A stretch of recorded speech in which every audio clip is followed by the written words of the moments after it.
You want to be you, not everybody else. Creativity leads to thinking. I have a feeling whenever I give something, I feel happy.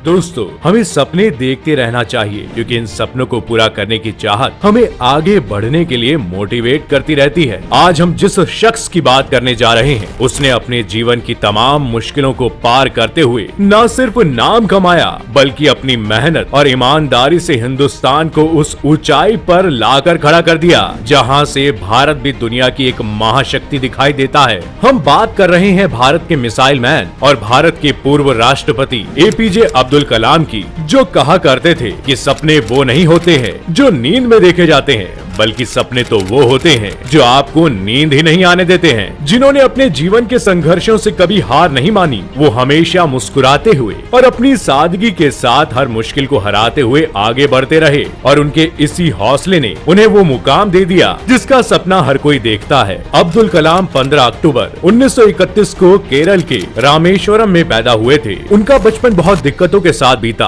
उनके पिता नाव चलाकर लोगों को नदी पार कराने का काम करते थे। कलाम के 5 भाई और 5 बहनें थी और पिता के काम से घर बड़ी मुश्किल से चल रहा था, इसलिए अपनी शुरुआती पढ़ाई के लिए भी कलाम को पहले काम करना पड़ा। वो सुबह 4 बजे उठकर नहाते और फिर गणित की क्लास के लिए निकल जाते क्योंकि उनके टीचर सिर्फ 5 बच्चों को मुफ्त में पढ़ाते थे और वो बिना नहाए बच्चों को क्लास में घुसने नहीं देते थे। ट्यूशन से आने के बाद कलाम अपनी रोजाना की नमाज अदा करके सुबह 8 बजे तक रेलवे स्टेशन और बस स्टॉप पर अखबार बांटते थे। उनका डेली रूटीन काफी मुश्किल हुआ करता था, लेकिन पढ़ाई से उन्हें इतना प्यार था कि वो इस रूटीन को हंसी खुशी अपना चुके थे। इतने मुश्किल वक्त में उनका परिवार उनके साथ खड़ा था क्योंकि वो पढ़ाई के महत्व और उनकी लगन को बखूबी समझते थे। कलाम ने भी अपने घर वालों को कभी निराश होने का मौका नहीं दिया। स्कूली एजुकेशन के बाद कलाम ने तिरुचिरापल्ली के सेंट जोसेफ कॉलेज से ग्रेजुएशन किया और फैमिली की दिक्कतों को समझते हुए भी उन्होंने पूरी लगन से अपना ग्रेजुएशन पूरा किया। पढ़ाई के उनके जुनून को देखते हुए ही उनके परिवार वाले भी इस बात का हमेशा ख्याल रखते थे कि उन्हें कोई भी दिक्कत ना आए।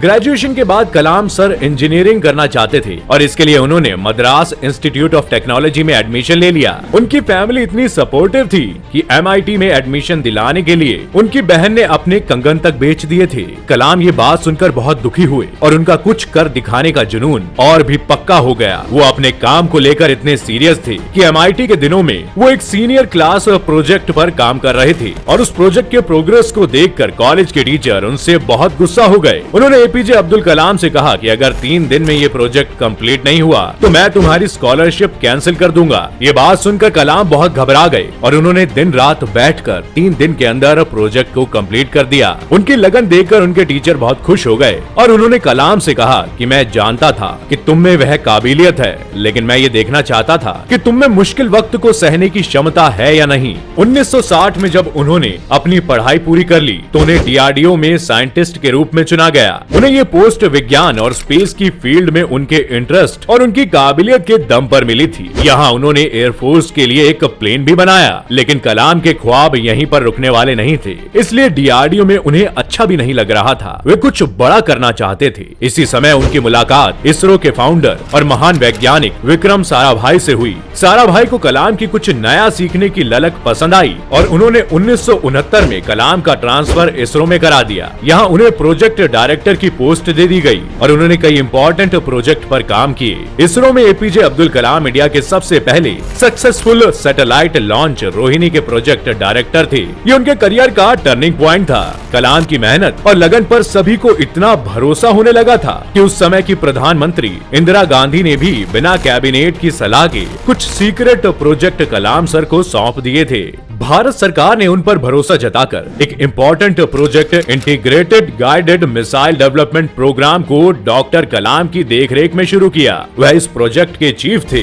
इन्होंने भारत को अग्नि और पृथ्वी जैसे मिसाइलें दी। डॉक्टर कलाम प्रधानमंत्री के वैज्ञानिक सलाहकार के रूप में 1992 से 1999 तक रहे। इसी दौरान वह defence research and development organisation DRDO के सचिव भी रहे। जब अटल बिहारी वाजपेयी की सरकार में दूसरा न्यूक्लियर टेस्ट किया गया तब कलाम उस प्रोजेक्ट के कोऑर्डिनेटर थे और इस प्रोजेक्ट की सक्सेस ने कलाम को सबसे बड़ा न्यूक्लियर साइंटिस्ट बना दिया। उनके इतने इम्पोर्टेंट रोल्स को देखते हुए सन 2002 में उन्हें राष्ट्रपति के पद पर चुन लिया गया। वह 2002 से 2007 तक भारत के राष्ट्रपति रहे, लेकिन उन्होंने अपनी पूरी लाइफ में कभी भी मेहनत, ईमानदारी और सादगी का हाथ नहीं छोड़ा। राष्ट्रपति के पद पर रहकर भी उन्होंने इन वैल्यूज को बनाए रखा। 2005 में जब उनकी फैमिली 5 दिनों तक राष्ट्रपति भवन में रुकी तो उन्होंने पूरे 3,52,000 रुपए का बिल अपनी जेब से भरा। प्रेसिडेंसी छोड़ने के बाद भी उन्होंने कई यूनिवर्सिटीज में विजिटिंग प्रोफेसर के रूप में काम करना जारी रखा और उनकी सादगी कुछ इस तरह की थी कि जुलाई 2015 में जब वो एक लेक्चर के लिए जा रहे थे तब एक सेना का जवान उन्हें काफी देर से खड़ा दिखाई दिया। जब उन्हें उसके खड़े रहने की वजह पता चली तो उन्होंने उस जवान से माफी मांगी और कहा कि मेरी वजह से आपको इतनी देर खड़े रहना पड़ा। इसके अलावा BHU में एक कार्यक्रम के दौरान भी उनके लिए लगी एक स्पेशल कुर्सी पर उन्होंने बैठने से इनकार कर दिया और एक बार तो उन्होंने पत्रकारों से बात करते समय प्रोटोकॉल को तोड़ते हुए फ्लोर पर ही बैठकर उनके सवालों के जवाब दिए थे। 27 जुलाई 2015 में जब वो एक लेक्चर के लिए IIM शिलोंग गए तो वहाँ लेक्चर शुरू करने के कुछ ही मिनटों में वे बेहोश होकर गिर पड़े। उन्हें अस्पताल ले जाया गया जहाँ उन्हें बचाया नहीं जा सका। इस तरह इंडिया का सबसे बड़ा साइंटिस्ट हमारे बीच से चला गया। अपने आखिरी वक्त में भी वो वही काम कर रहे थे जिसके लिए उनमें पैशन था। कलाम सर के जीवन से बहुत कुछ सीखा जा सकता है। उन्होंने आराम शब्द को कभी भी अपने पास फटकने नहीं दिया। बिना थके और बिना अपनी दिक्कतों की शिकायत किए वो बस अपने लक्ष्य को हासिल करने के लिए आगे बढ़ते रहे। उनकी सादगी का हर कोई कायल था, इसलिए उन्हें जनता का राष्ट्रपति कहा गया। वो कहते थे कि इंतजार करने वालों को सिर्फ उतना ही मिलता है जितना कोशिश करने वाले छोड़ देते हैं। उनकी आत्मकथा विंग्स ऑफ फायर में उन्होंने अपने स्ट्रगल्स के बारे में खुलकर बात की। उन्हें कई अवार्ड्स भी मिले और कुल मिलाकर वो एक ऐसी पर्सनैलिटी थे जिनके भीतर सादगी और टैलेंट का गजब का कॉम्बिनेशन था। वो इस बात की मिसाल है कि इंसान अगर आज के हालात के बारे में शिकायत करता रहे तो आगे बढ़ने के उसके चांसेस ना के बराबर रह जाते हैं। इसलिए आपको जो सिचुएशन मिली है उसको एक्सेप्ट करके उससे अपना बेस्ट देने की कोशिश करते रहना चाहिए। यही सक्सेस का सबसे सटीक मंत्र भी है जिसे आप कलाम की लाइफ से सीख सकते हैं। इसी के साथ अब हम आपसे विदा लेते हैं। वीडियो पसंद आई हो तो इसे लाइक और शेयर जरूर करें और अगर आपको जाननी है किसी महान हस्ती की मोटिवेशनल स्टोरी तो हमें कमेंट करके जरूर बताइएगा और चैनल को सब्सक्राइब करके बेल आइकन प्रेस करना ना भूलिएगा ताकि खुद को मोटिवेट रखने के लिए हम आपके पास नई नई कहानियां लाते रहें।